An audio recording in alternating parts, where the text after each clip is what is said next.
Hi class! Welcome again dito sa klase natin sa Construction Materials and Testing CE 313. So for today, we will be discussing Unit 7 which is all about asphalt. When we say asphalt, ano ba yung una nyong naiisip? So definitely, isa dyan sa inyo sasagot, asphalt roads. Diba? Pero, i-define natin ngayon what is asphalt. So, asphalt is a dark brown to black cementitious material, solid to semi-solid in consistency, in which the predominating constituents are called bitumen. These bitumen are found in nature or as a residue in petroleum refining. Asphalt is composed of 99% bitumen and 1% impurities. So, what do we mean by bitumen? Nabanggit na natin siya kanina. So, bitumen is a mixture of hydrocarbons of natural or pyrogenous origin and which are completely soluble in carbon disulfide. Bitumen is also a class of cementitious substance. It provides the cementing property of asphalt. So, the chemical composition of asphalt is, first, we have the asphaltenes. Asphaltenes is the one that gives the color black dun sa ating asphalt. It also gives hardness. Another chemical composition of asphalt is maltines. So, maltines is a resin. It provides stickiness dun sa ating asphalto. It also provides hardness, which influences the viscosity of asphalt and imparts softness. So, what are the uses of asphalt? So, we can use asphalt as a binder, waterproofing material, joint and crack filler, roofing, prime coat, tack coat, undersealing of PCCP, and pipe coating. As a binder, we have bituminous mixture. Sabi natin kanina, asphalt is used as a binder. So, we have bituminous mixture. Bituminous mixture is a combination of aggregate that are uniformly mixed and coated with bituminous asphalt materials. So, kung maaalala nyo class, dinifferentiate natin dati yung cement and concrete. So, ngayon, i-differentiate natin yung asphalt doon sa bituminous mixture. So, ang ibig sabihin lang nun class, yung bituminous mixture natin, yun ay composed ng asphalt and aggregates. Kung saan, ang binding material nila is yung tinatawag nating asphalt. Dito kasi sa atin, madalas, pag sinabing asphalto, yun yung bituminous mixture.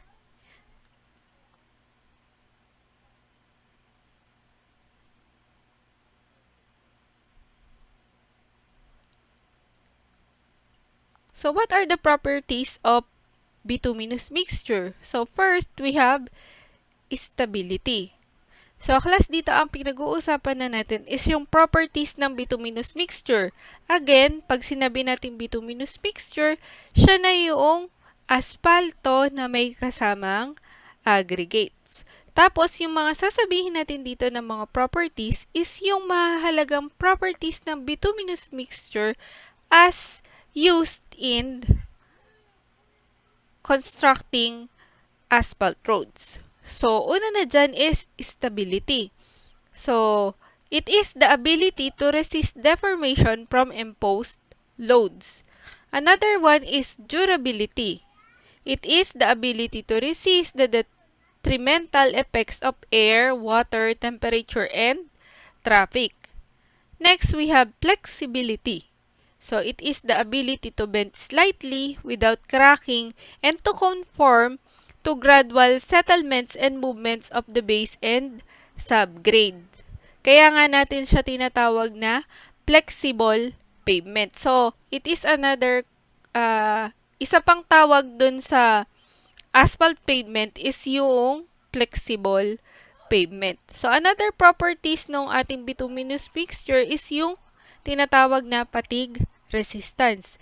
So, this is the ability to withstand the repeated flexing caused by the passage of wheel loads.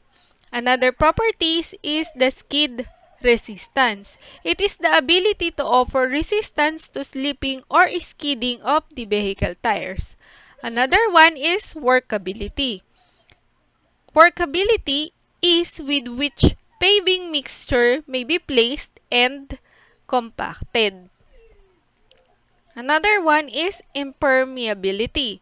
So, impermeability prevents the passage of air and water into or through the asphalt pavement. So ito class yung mahalagang properties ng bituminous mixture used as pavement.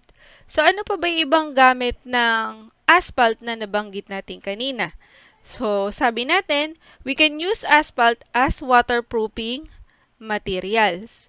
So, bituminous membranes are perfect for waterproofing roofs, basements, below-ground structures, bridges, and other structures. So, dito class, gumagamit ng rolled na asphalt, then ginagamitan siya ng blowtorch para malusaw, and kumapit siya dun sa structure kung saan yun yung iwa-waterproof natin. So, another one is as joint and crack filler. So, we can use asphalt as joint and crack filler. So, pag sinabi natin joint class, ito siya. Yan yung mga joints natin. And as crack for repairs and maintenance ng roads, nagagamit din natin siya. So, yun nga. So, asphalt as is used in preventive maintenance. So, joint and crack filling to prevent entry of water or other non-compressible substance into the pavement. So, another use of asphalt is as prime coat. So, ano ba yun? So, a conventional prime coat emulsion is used as a binder for base materials and provides a secure bond between base aggregate and the subsequent asphalt. So, makikita natin dito sa picture na to, we have an aggregate base or sub-base. So, pag nilatagan natin siya ng prime coat, so magpe-penetrate siya doon and then magbabind siya doon sa ating aggregates. So, another one is prime helps waterproof the aggregate base course. So, pagka na-bind niya na, pwede din siyang pwede din siyang magamit as waterproof dun sa ating mga aggregates. So, another use of asphalt is as tack coat.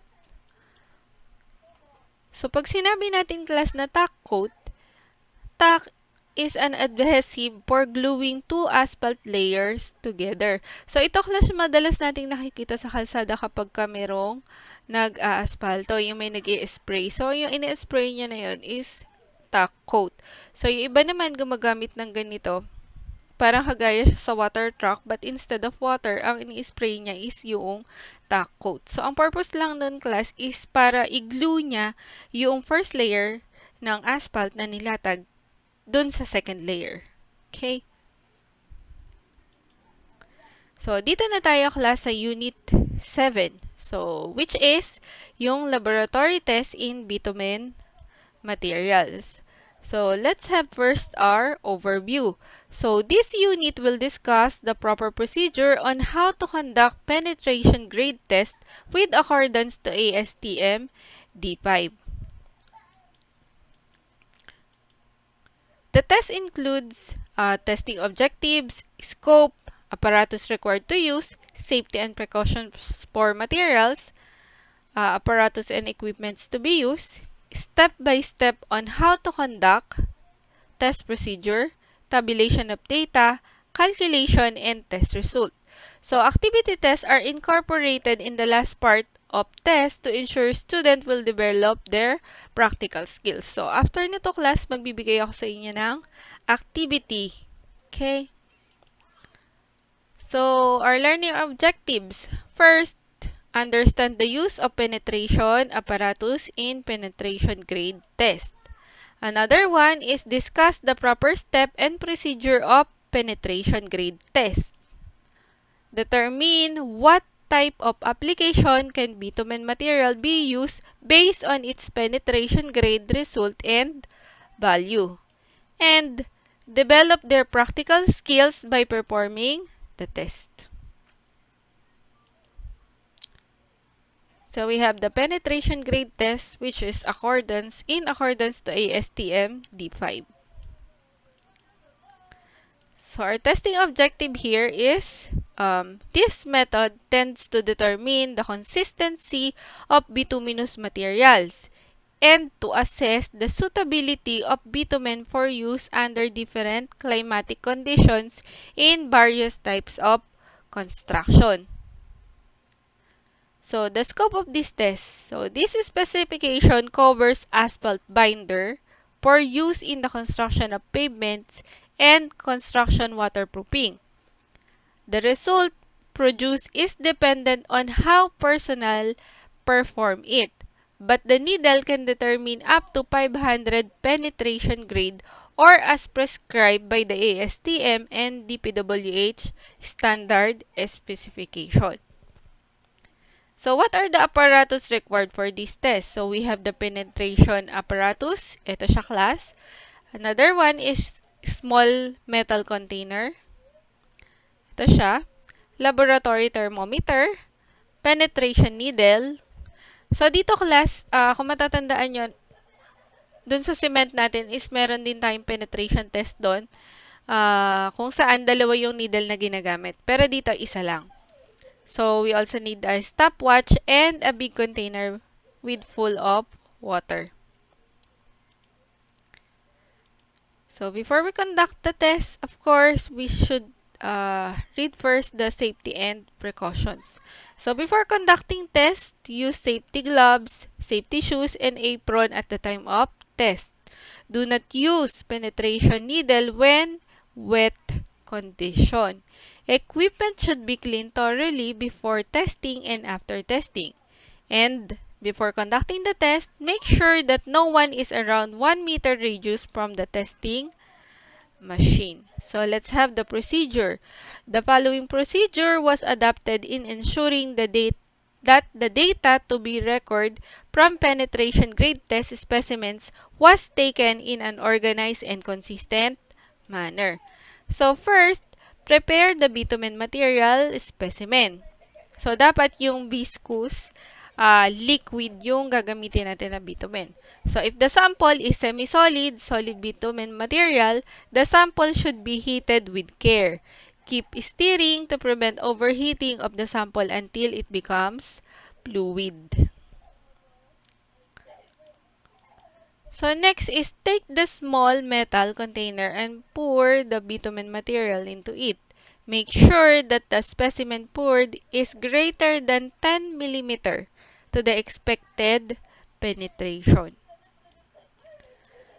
So, allow to cool the specimen in atmospheric temperature for about 1 to 1 and 1.5 hours. To maintain the temperature of the specimen, place the small metal container with the specimen to big container with full of water.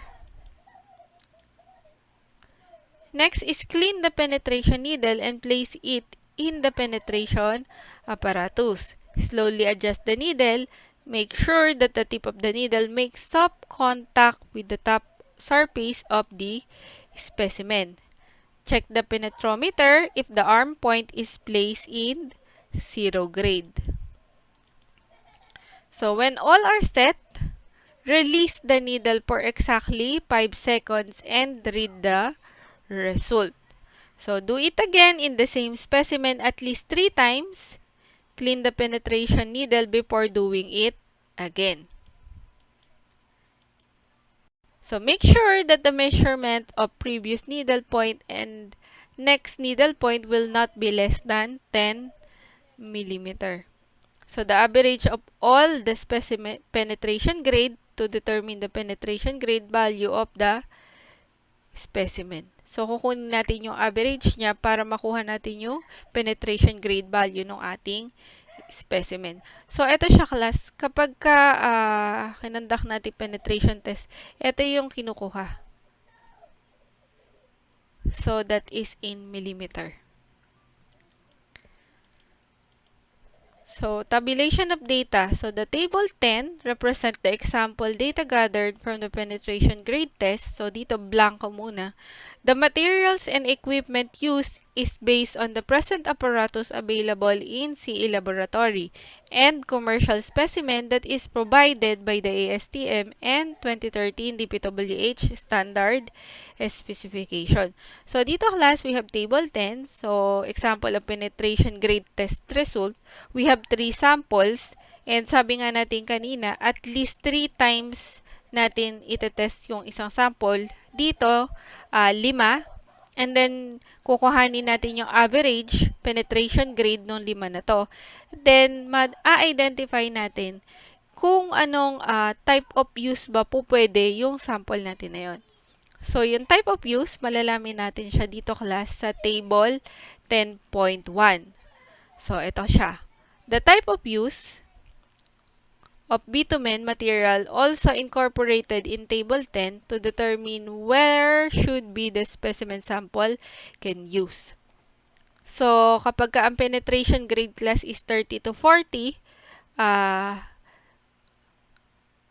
we can use it in a heavy loaded pavement such as bus station and junctions.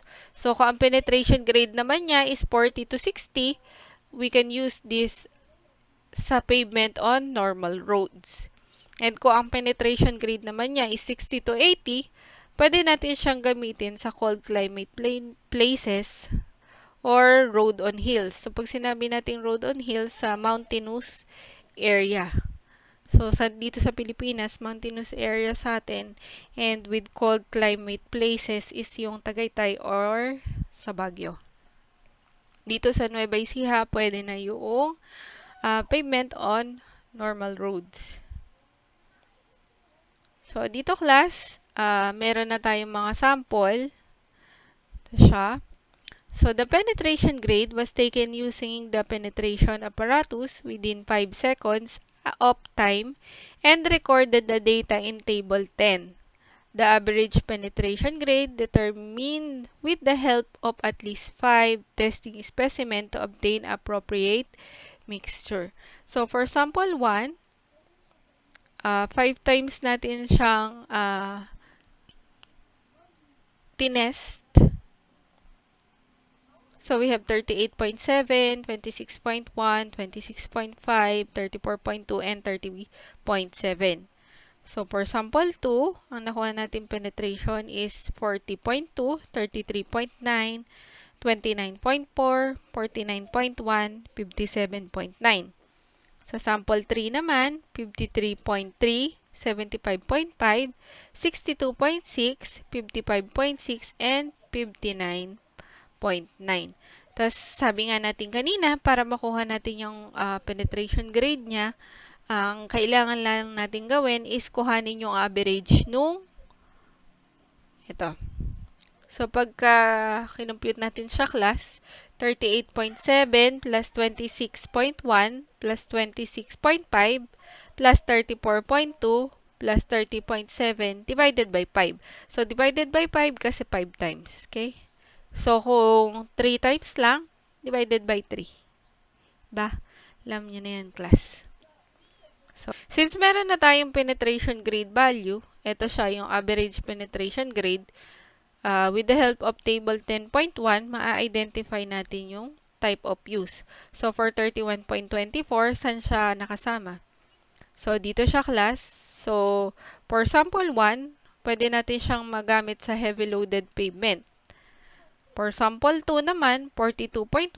So, dito siya. Ibig sabihin, po pwede natin siyang gamitin sa mga normal roads pavement. And itong sample number 3, ang penetration grade value natin is 61.38. So, dito siya kasali sa 60 to 80. Ibig sabihin, magagamit natin yung sample 3 para sa cold climate places, road on hills. So, ito lang naman yung kung ano natin dito class, computation. Yung average penetration grade.